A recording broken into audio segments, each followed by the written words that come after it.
നമസ്കാരം. Raf talk ഫുട്ബോളിലേക്ക് അവർക്കും സ്വാഗതം. യുവേഫ ചാമ്പ്യൻസ് ലീഗിൻ്റെ ക്വാർട്ടർ ഫൈനൽ രണ്ടാം പാദത്തിൽ നിന്ന് മാഞ്ചസ്റ്റർ സിറ്റിയും റയൽ മാഡ്രിഡും തമ്മിൽ ഏറ്റുമുട്ടുന്ന അതേ സമയം തന്നെ ബയേൺ മ്യൂണിക്കും ആഴ്സണലും തമ്മിൽ മ്യൂണിക്കിൽ വെച്ചിട്ട് ഏറ്റുമുട്ടുകയാണ്. മുമ്പ് പലതവണ ആഴ്സണലിന് മുന്നിൽ വിലങ്ങുതടിയായി നിന്നിട്ടുള്ള ടീമാണ് ബയേൺ.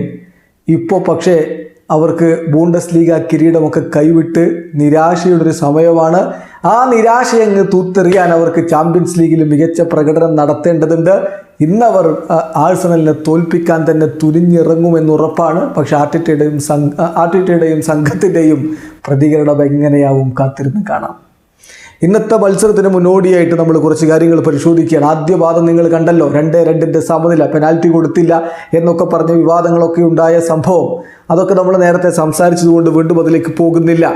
ഇപ്പോൾ നോക്കുക, ഈ രണ്ട് ടീമുകളുടെയും ഹെഡ് ടു ഹെഡിൻ്റെ കണക്ക് നോക്കുമ്പോൾ വലിയ ആധിപത്യം ബയേണിനാണ്. ആകെ 13 കളികൾ കളിച്ചതിൽ 7 വിജയിച്ചത് ബയേണാണ്. 3 കളികളെ ആഴ്സണൽ വിജയിച്ചിട്ടുള്ളൂ. 3 കളികൾ സമനിലയായി എന്ന് യുവേഫ ചാമ്പ്യൻസ് ലീഗിൻ്റെ ഒഫീഷ്യൽ വെബ്സൈറ്റ് തന്നെ നൽകുന്ന കണക്കനുസരിച്ച് നമുക്ക് കാണാൻ പറ്റും.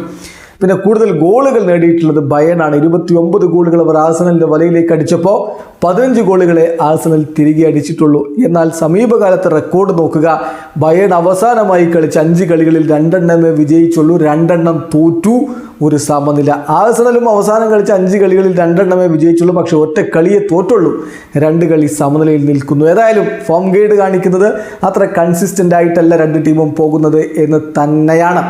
രണ്ട് ടീമിൻ്റെയും പരിശീലകർ പക്ഷേ ഈ കളിയെക്കുറിച്ച് വലിയ പ്രതീക്ഷ വെച്ച് പുലർത്തുന്നുണ്ട്. ആർട്ടിറ്റ പറയുന്നു, ഞങ്ങളുടെ എല്ലാ പ്രിപ്പറേഷൻസും ഈ ഒരു ചാമ്പ്യൻസ് ലീഗിന് വേണ്ടിയിട്ടാണ്. ചാമ്പ്യൻസ് ലീഗിൻ്റെ ഫൈനലിൽ എത്തുക എന്നുള്ളത് തന്നെയാണ് ലക്ഷ്യം. എല്ലാം കഴിഞ്ഞ 10 മാസക്കാലത്തിനിടയ്ക്ക് ചെയ്തതും അതിൻ്റെ മുമ്പത്തെ സീസണിൽ ചെയ്തതൊക്കെ ഈ ഒരു അവസരത്തിന് വേണ്ടിയിട്ടാണ്. അത് സംഭവിക്കാൻ വേണ്ടി ഞങ്ങൾ മികച്ച പ്രകടനം ഇന്ന് നടത്തേണ്ടതുണ്ട്. മാത്രമല്ല, മത്സരം ഞങ്ങൾക്ക് വിജയിക്കാൻ പറ്റും, ചിലപ്പോൾ ഞങ്ങൾക്ക് തോൽക്കാനുള്ള സാധ്യതയുമുണ്ട്. അത് 2 തരത്തിലേക്കും മാറാം.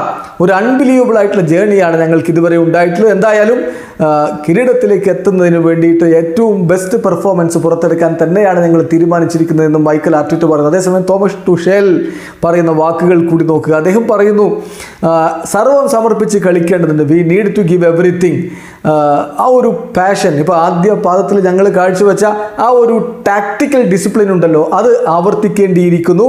ഈ മത്സരം ഞങ്ങൾക്ക് വിജയിച്ചേ പറ്റൂ. എക്സ്ട്രീമലി ഇമ്പോർട്ടൻ്റ് ആണ് ആരാധകർ ഞങ്ങളെ സപ്പോർട്ട് ചെയ്യാൻ വേണ്ടി സ്റ്റേഡിയത്തിലേക്ക് വരിക എന്നുള്ളത്. അവരുടെ ഭാഗത്തു നിന്നൊരു എക്സ്ട്രാ ലിഫ്റ്റ് ആഴ്സണലിനെതിരെ ഞങ്ങൾക്ക് വേണ്ടതുണ്ട്. തീർച്ചയായിട്ടും ഞങ്ങൾക്കൊരു ചെറിയ അഡ്വാൻറ്റേജ് ഉണ്ട് എന്ന് കാണാൻ പറ്റും ഞങ്ങളുടെ എക്സ്പീരിയൻസിൽ നിന്ന്. പക്ഷേ അത് നേരെ തിരിച്ചും സംഭവിക്കാനുള്ള സാധ്യതയുണ്ട്. We need A top performance. എന്തായാലും ഈ ഒരു ഓപ്പർച്യൂണിറ്റി ഞങ്ങളുടെ മുന്നിലേക്ക് വരികയാണ്. അടുത്ത ബിഗ് സ്റ്റെപ്പ് വെക്കാനുള്ള ഈ ഒരു വണ്ടർഫുൾ കോമ്പറ്റീഷനിൽ അടുത്ത ബിഗ് സ്റ്റെപ്പ് വെക്കാനുള്ള ഓപ്പർച്യൂണിറ്റി ഞങ്ങളുടെ മുന്നിലേക്ക് വരുന്നു. We are ready to put everything on the table എന്ന് തുഷൽ പറയുമ്പോൾ അവരും കൈമെയ് മറന്നങ്ങ് പോരാടും. ചുരുക്കത്തിൽ മറ്റൊരു തീപ്പൊരി പോരാട്ടം. ഇതിലെ പ്രശ്നം എന്താണെന്ന് വെച്ചാൽ 2 കളിയും ഒരേ സമയത്താണ്. വീഡിയോ അവസാനിക്കുന്നു. ഫുട്ബോൾ ലോകത്തെ കൂടുതൽ വിശേഷങ്ങളുമായി റാഫ് ടോക്സ് എത്താം.